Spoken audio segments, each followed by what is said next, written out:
तमाम बुजुर्गों, नौजवान दोस्तों और हमारी बहनों, ये जो आज का दिन है ये मेरे जीवन में इतिहास का एक टुकड़ा हो जाएगा। 3 दिन पहले गया था कंडेला खाप है जींद में, जो देश की सबसे मिलिटेंट खाप है, जिसको न चौटाला साहब डरा पाए न बंसीलाल जी डरा पाए। उन्होंने मेरा सम्मान किया, तो मैंने वो सम्मान किसानों को लौटा दिया जो वहां बैठे थे। और वहां मैंने ये घोषणा की कि मैं अपना गवर्नरशिप का पीरियड खत्म होने के बाद पूरे देश में घूम के किसानों को इकट्ठा करूंगा, ताकि आगे जो सरकारें बने उनमें हम मांगने वाले ना बने, देने वाले बने। जब हम मांगते हैं तो ये हमें भिखमंगा समझते हैं। 40 दिन तक कोई बात नहीं हुई सरकार के और किसानों के बीच में। 700 लोग मर गए धरने पे बैठे हुए। दिल्ली से कोई कुतिया भी मर जाती है तो प्रधानमंत्री की चिट्ठी जाती है, लेकिन 400 किसानों का कोई शोक संदेश, उनका कोई वो नहीं किया गया। आगे बताया वैसा होना।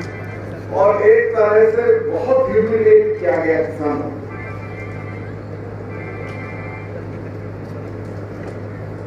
तो मैंने इसलिए किया कि जितना जीवन बचा है इसमें किसानों को संगठित करके और उनको ये सिखाया जाए कि मांगने के बजाय राज बनाओ, ताकि तुमसे लोग मांगे, तुम अपनी सरकार बनाओ।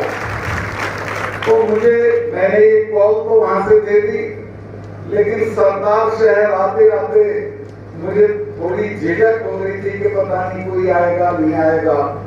लेकिन एक बहुत मशहूर शेर है कि मैं अकेला ही चला था जानी गई मंजिल मगर, लोग साथ आते गए और कारवां बनता गया। ये जो किसानों का मुद्दा है ये ऐसा है कि इस पे पूरे देश को इकट्ठा किया जा सकता है। ये 65 से 70% है किसान और मजदूर, और इनकी कोई सुनवाई नहीं।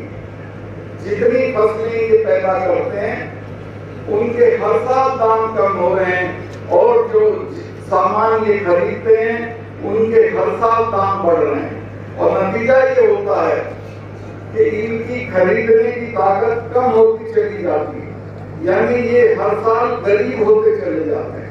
मैं कॉलेज में पढ़ता था, ये जानते हैं बुटानिया साहब, तो मैं शाम को हॉस्टल से खाना खा के जब चलता था घूमने के लिए तो एक कब्रिस्तान आता था रास्ते, और उस कब्रिस्तान में एक पेड़ था इमली का, उसके नीचे एक कव्वाली गाया करता था। मैं खड़ा होकर उसको सुनने लगता था। उसका एक शेर मुझे लगता था कि ये हमारे लिए कह रहा है, किसानों के लिए। चूंकि किसानों के जो सवाल हैं उनकी कोई सुनवाई नहीं। वो गाता था कि खंजर पे कोई छींट, ना कपड़ों पे कोई दाग, तू कत्ल करे है कि करामात करे। तो किसान को इस तरह मारा जाता है कि उसे तो पता भी नहीं चलता। वो तो हर साल अपनी फसल होती है, जाके आड़ती के डाल जाता, जो पैसे मिलते हैं वो लेके कभी लड़की की शादी, कभी गुड्डे का काज, और कभी पुराने कर्जे निपटा के खत्म हो जाता है। तो अब इस स्थिति से निकलने का एक ही जरिया है, और वो है अपनी सरकार बनाना, किसानों की सरकार बनाना, बजाय इसके कि वो सेठों की सरकार हो और हम मानते हो। अब इसको खत्म करना है, अपनी सरकार बनाना है। मुझे तो इतने पदों पर रह चुका हूं, मुझे अपने लिए कुछ नहीं चाहिए। मैं दूसरों के लिए मांगूंगा और लड़ूंगा और इस काम को पूरा करूंगा। यहाँ कुछ ना कुछ लोग शराब तो पीते ही होंगे। वो जब रात को पीते हैं तो उसकी अगले दिन दोपहर तक खुमारी रहती है। इसी तरह मुझे अभी तक कश्मीर की कुमारी है, मैं कश्मीर में गवर्नर था, और जब मैं गया तो मुझे डराया गया कि साहब, मैंने जाके कहा कि इसको 370 को हटाएंगे, तो मेरे चीफ सेक्रेटरी ने कहा साहब 1000 आदमी मारना पड़ेगा। मैं कहा क्यों? कहेंगे यहाँ तो बुरहान वानी को के मरने के बाद 150 आदमी मर गए थे, ये थानों पे चढ़ जाएंगे, ये हथियार छीन लेंगे और ये गोली चढ़ा देंगे, आप ये अपनी सिक्योरिटी से हटा दो इनको। मैंने कहा तुम बेवकूफी की बात मत करो। मैंने 6 महीने इनको यही समझाया है कि तुम 200 लड़के लेके और दुनिया की तीसरे नंबर की फौज से लड़के कुछ नहीं ले सकते हो, बातचीत करके तुम जो चाहे ले लो। मैं कहा ये कुछ नहीं करेंगे। खैर जब वो समय आया, मेरी चिट्ठी जानी थी, मैंने अमित शाह साहब को लिख दी, उन्होंने पार्लियामेंट में पेश करके इस बिल को 370 खत्म करा दिया। और वो जो नेता थे, महबूबा कहती थी कि जब 370 हटेगी तो खून की नदियां बह जाएंगी। फारूक अब्दुल्ला कहते थे हिंदुस्तान का झंडा उठाने वाला नहीं मिलेगा। ये तीनों चारों एक्स चीफ मिनिस्टर शाम को मैंने गिरफ्तार कराए, चिड़िया नहीं बोली,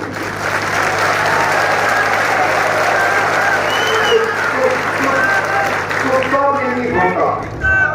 और मैं तो अभी तक प्राइम मिनिस्टर ने इनको दिल्ली बुला के चाय पिलवाई, तो मैंने उनको कहा कि क्यों इनको चढ़ा रहे हो? आप चाय पिलाओगे, लोग समझेंगे ये फिर पावर में आ रहे हैं, ये लोगों को डराएंगे। और जब शेख अब्दुल्ला 10 साल जेल में रह सकता है तो ये 2 साल तो रह सकते। तो खैर कुछ नहीं हुआ, एक राउंड मुझे फायर नहीं करना पड़ा कश्मीर में, 370 हट गई और 27 ए भी हट गए। तो मैं ये निवेदन करना चाहता हूं कि अगर इरादा होता है तो सारे काम होते हैं। अब ये गांठ बांध लो कि दूसरों के राज में नहीं रहना, अपना राज कायम करना, अपनी सरकारें बनानी। और ये आपस की छोटी छोटी चीजें हैं जिसमें ये लिखी थी हीर रांझा, उसने हमारे 17 अवगुण गिनाए, जिनमें 3 ये हैं कि अपने भाई के साथ न्याय नहीं करेंगे, भाई के साथ नहीं बैठेंगे, दूसरे की जूतियों में बैठेंगे, भाई के सिंहासन पे नहीं बैठेंगे। ये आदत छोड़ो, मिल के चलो और इकट्ठा होकर लड़ो, तो तुम्हारा कोई कुछ नहीं बिगाड़ सकता। ये जो धरनों में कामयाबी हुई है दिल्ली में, इसका बड़ा कारण ये था कि मिल के इकट्ठा हो कि पहले सरदार और जाट आपस में एक दूसरे को जानते भी नहीं, जब दोनों एक हो गए तो 1 और 1 11 हो गए। मैं प्रधानमंत्री जी से मिलने गया इस मसले पे, तो मैंने उन्हें कहा कि महाराज आप इनको कुछ ले दे के उठा दो। बोले आप चले जाएंगे, मगर जाया नहीं करते, आप चले जाओगे तब ये जाएंगे। और ये दोनों कौम ऐसी हैं कि इनसे पंगा नहीं लिया जाता। सिखों के तो गुरु ने अपने 4 लड़के मरवा दिए थे, लेकिन समझौता नहीं किया था। और ये जाट तो 3 बार दिल्ली में चढ़ के गए और कोई लड़ाई नहीं हारी। तो मैं कहा इनसे कोई समझौता कर लो, लेकिन उस वक्त तो दूसरी मानसिकता में थे, नहीं माने। मैं कहता रहा, अपनी बात बोलता भी रहा, और मुझे कई दोस्तों ने कहा कि यार ऐसा मत करो, अगर चुप रहोगे तो राष्ट्रपति हो जाओगे, उपराष्ट्रपति। मैंने कहा मैं इस पे ठोकर मारता हूँ, अगर मैं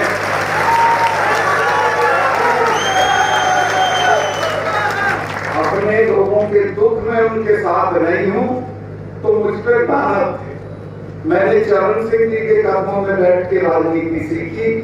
वो ये कहते थे कि बेटा तुम्हारे वर्गों के सवाल पे जो चीजें हैं ये पढ़ गई तो कोई कलेक्टर बन जाएगी, कोई कमिश्नर बन जाएगी और आपका नाम ऊंचा करेगी। एक चीज मुझे याद आती है ये जो लीबिया का तानाशाह था जिसका नाम गद्दाफी था, जब विद्रोहियों ने उसको मार दिया तो उसके दफ्तर पे वो रेड करने पहुंचे।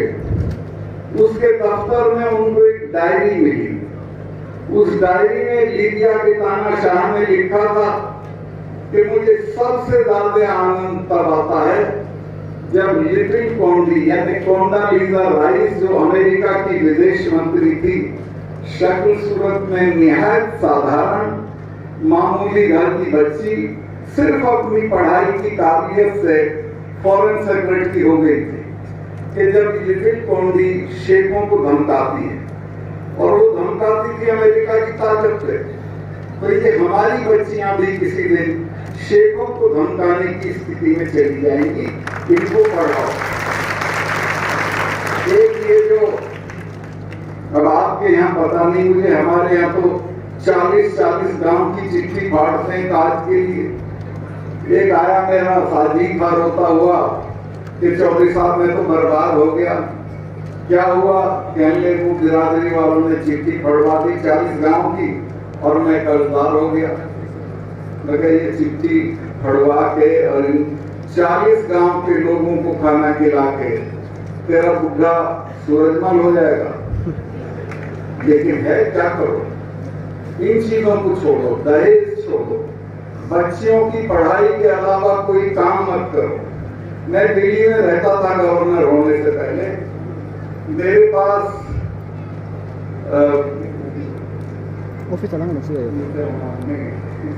तो मैं इनको कहना चाहता हूं कि मैं 1.5 कमरे के मकान में रहता, और जो चौधरी साहबान मुझे मिल के नीचे उतरते थे वो कहते थे यार क्या मैं मिनिस्टर रह लिया था, मैं एमपी रह लिया था, मैं एमएलए रह लिया था, कहते यार क्या 1.5 कमरे के मकान में पड़ा है।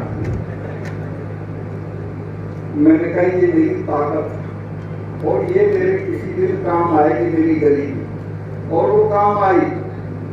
जब मैं कश्मीर में गया तो पहले ही हफ्ते में 2 फाइल मेरे सामने आई, जिसमें एक अंबानी थे और दूसरी में एक और थे जिनका मैं नाम नहीं लूंगा, और दोनों में बेईमानी थी। मैंने दोनों डील कैंसिल कर दिए। जब मैं कैंसिल कर रहा था तो मेरे सेक्रेटरी ने कहा कि सर इसमें 150 करोड़ रुपया मिल सकता है आपको, एक में, दोनों में 300 करोड़। तो मैंने कहा मैं 6 कुर्ते पजामे लेके आया हूँ, उन्हीं को लेके वापस चला जाऊंगा, मुझे ये नहीं चाहिए। लेकिन मेरे रहते हुए ये बात नहीं होगा। वो करके मुझे पता था क्योंकि अंबानी भी है उसमें। तो मैं तीसरे दिन प्रधानमंत्री जी के पास पहुंचा और मैंने उन्हें बताया कि ये मामला था, मैंने कैंसिल कर दिया है, आपका दोस्त भी इसमें है, अगर आपको कोई हमदर्दी हो और उसके लिए कुछ करना है तो मुझे हटा के किसी और को बैठा दीजिए, मैं उनकी तारीफ करूंगा।